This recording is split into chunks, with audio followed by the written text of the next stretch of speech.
Good evening everyone, welcome to my channel. I am doctor Jayashree Mahajan. आज जो हम हैं वो डिम्पा इंजेक्शन के बारे में जानकारी लेने वाले हैं। डिम्पा इंजेक्शन ये एक कॉन्ट्रासेप्शन इंजेक्शन है। डिम्पा मतलब डेपोप्रेविरन मेड्रोक्सीप्रोजेस्टेरोन एसिटेट हार्मोन का ये इंजेक्शन रहता है। वो एवरी 3 मंथ्स जिनको कॉन्ट्रासेप्शन रखना है वैसी औरतें लगा सकती है। ये जो इंजेक्शन है ये एक प्रोजेस्टेरिन है। ये इंट्रामस्कुलर इंजेक्शन फिर सबकुटेनस इंजेक्शन के रूप में एज अ कॉन्ट्रासेप्शन के लिए गर्भवती महिला यूज़ करती है। इस इंजेक्शन के कुछ साइड इफ़ेक्ट्स है, इस इंजेक्शन के कुछ बेनिफिट्स है, तो वो क्या है वो अभी हम जानेंगे। फर्स्ट थिंग, ये इंजेक्शन जो है वो कैसे मतलब वर्क करता है। ये जो इंजेक्शन रहता है ये इंजेक्शन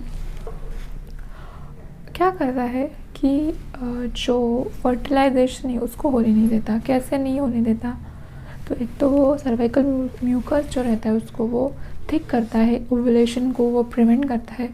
इसके वजह से प्रेगनेंसी रहने के चांसेस नहीं रहते। एकदम 1% प्रेगनेंसी के चांसेस है इसमें, मतलब फेलियर रेट बहुत ही कम है। दूसरी चीज़, अभी हम इसके इफ़ेक्ट देखेंगे। साइड इफ़ेक्ट ये इंजेक्शन एक बार अगर लेडीज़ लेती है तो उनको पीरियड जो रहती है वो एवरी मंथ नहीं आती है। इसमें 3 मंथ्स के बाद में, 6 मंथ के बाद में कभी भी पीरियड आती है। स्पॉटिंग हो सकती है, अभी कभी किसी लेडीज़ में वेट गेन भी देखा गया है।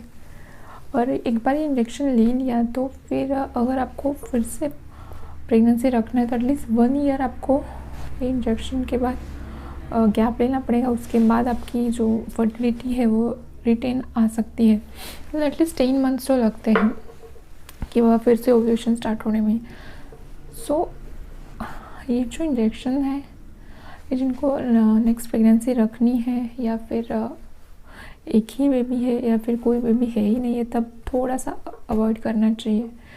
क्योंकि कैसा रहता है कि अगर आपने ये इंजेक्शन ले लिया, आपकी पीरियड्स जो है वो मिस होती है, आपको लगता है maybe you are pregnant. So बहुत सारा कन्फ्यूजन रहता है। सो जिन लेडीज़ को ऐसा लगता है कि अब पीरियड क्यों नहीं आ रही है, ये इंजेक्शन तो हमने ले लिया, क्या हम प्रेग्नेंट हो गए हैं, तो ऐसा कुछ नहीं है। ये इंजेक्शन लेने के बाद, ये हार्मोन होने की वजह से आपकी जो पीरियड है कुछ महीने तक वो पोस्टपोन्ड होती रहती है, लेकिन आपकी फर्टिलिटी है 1 ईयर के बाद आपको गेन हो सकती है।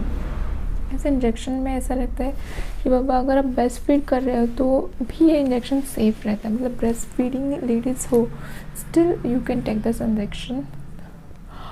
आप लॉन्ग टर्म के लिए बहुत, मतलब 2 साल 4 साल 5 साल के लिए इंजेक्शन लेना थोड़ा मतलब मुश्किल लगता है, क्योंकि इसमें बोन मिनरल डेंसिटी कम होती है, इसमें वेट गेन के चांसेस रहते हैं। लेकिन एक और अच्छी बेनिफिट के रूप में अगर आप देखोगे तो इंजेक्शन की वजह से सर्वाइकल कैंसर के रेट जो है वो रिड्यूस हो जाते हैं, क्योंकि ये इंजेक्शन लेने के बाद जो एंडोमेट्रियम थिकनेस है बहुत थिन हो जाती है।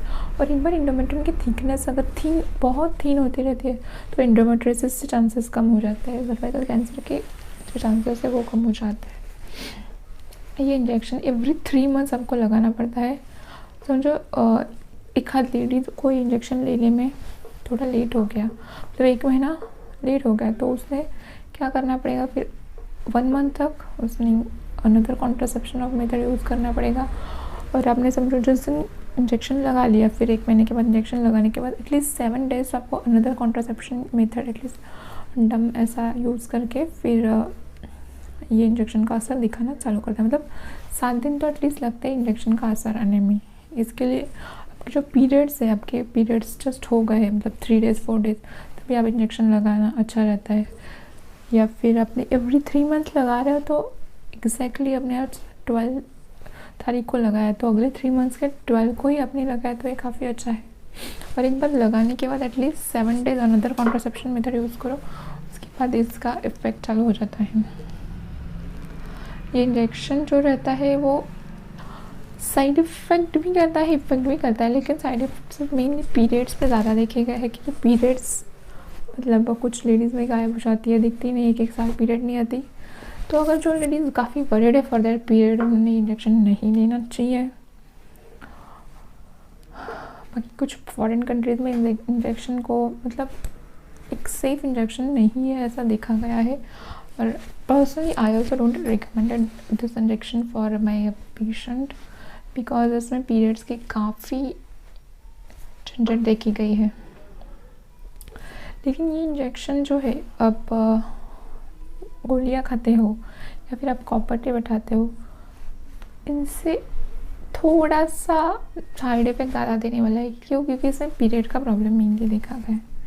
सो डेपो-प्रोवेरॉन इंजेक्शन ये जो है डिम्पा, ये अगर आप कोई पेशेंट लगा रहे हैं तो आपको कुछ कुछ बातों को ध्यान में रखना है कि आपका पीरियड्स पे उस पर इफ़ेक्ट आएगा।